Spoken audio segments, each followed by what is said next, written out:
Okay, how's it going, everybody? So today we're going to read some more Tung. This is August 29th, 1923. This is The Chinese Government and the Foreigners. Let's see, August, it was published in Song Tao, number 3829. The article is called The Cigarette Tax. But this section is called The Chinese Government and the Foreigners, August 29th, 1923. We often say the Chinese government is the counting house of our foreign masters. Perhaps there are some who don't believe this. We also say the false show of friendship by foreigners, especially Englishmen and Americans, is merely a pretense of amity, in order that they may squeeze out more of the fat and blood of the Chinese people. Perhaps there are some who don't believe this either.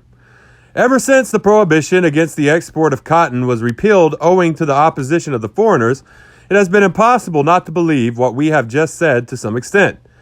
Now that the foreigners have put pressure on the government to abolish the cigarette tax in Zhejiang and other provinces, it is impossible not to believe it a little more.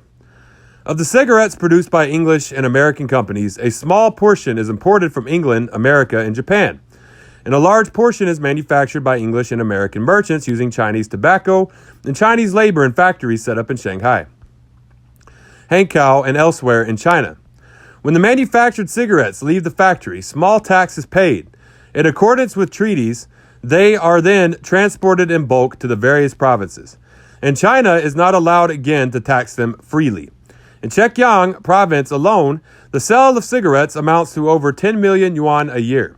There is no accurate total figure for the annual sale of cigarettes in the whole nation, estimating on the basis of sales in Zhejiang alone. It must be above 200 million yuan. This is really frightening to hear. I asked my 400 million brethren to ponder a while, what does the amity of the foreigners really mean? The Council of Ministers of the Chinese government is really both accommodating and agreeable. If one of our foreign masters farts, it is a lovely perfume. If our foreign master wants to export cotton, the Council of Ministers thereupon abolishes the prohibition of the export of cotton. If our foreign masters want to bring in cigarettes, the Council of the Ministers thereupon instructs the several provinces by telegram to stop levying taxes on cigarettes.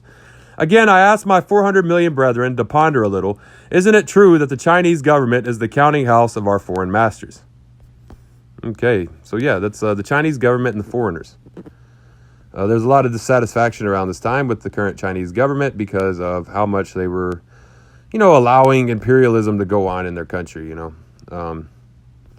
a lot of people were angry at the imperialism and people being left to starve and die and being abused left and right, So just something to keep in mind, when somebody says like, oh, we're against all borders and they're from America, I'm like, no, dude, you're not. Like, no, they don't realize that borders, like, they're like, I look at borders, nations, militaries, prisons, governments, right, in general, states. They're like a gun. And the libertarians should be able to understand this, is that a gun is not what, shoots somebody. A gun is what a criminal uses to commit a crime if they're using a gun, like an armed robbery. But a gun is also what keeps you from being shot, is what keeps you from being kidnapped, it's what keeps you from being robbed by a criminal.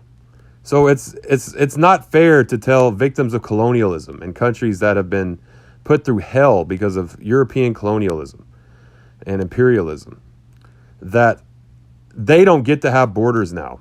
And you get to live in your little American pretend world where your borders, where not only are you destroying countries completely and destroying the governments in those countries and forcing people to leave their country and come into your country, but then now because they didn't put up borders to keep you out. But now you are allowing your country to have ice camps and concentration camps and literal concentration camps where they're putting children in and they're not given, things to take care of themselves in there. Like, hey, just let China have a border, please. Like, let all these countries, so that you're not doing this to them.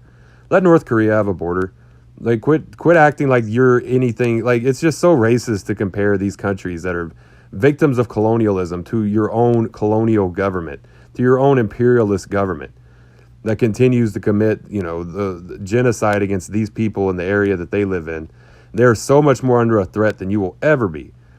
You have no reason to tell these people to take their borders down so you could start the process of destroying their country and then making them come to your country where you have not done anything to remove your own borders and then be placed into a concentration camp. Okay, that is all you're doing when you ask these countries to drop their borders. It's over entitled, it's colonial, it's imperialist, it's everything liberal. Okay, well, yeah. So, so y'all have a great day. Facebook, Twitter, YouTube, TikTok, Medium, Tumblr, Marxist Saw. Follow me on all of those. All right, and y'all have a great day. Dodala Goi.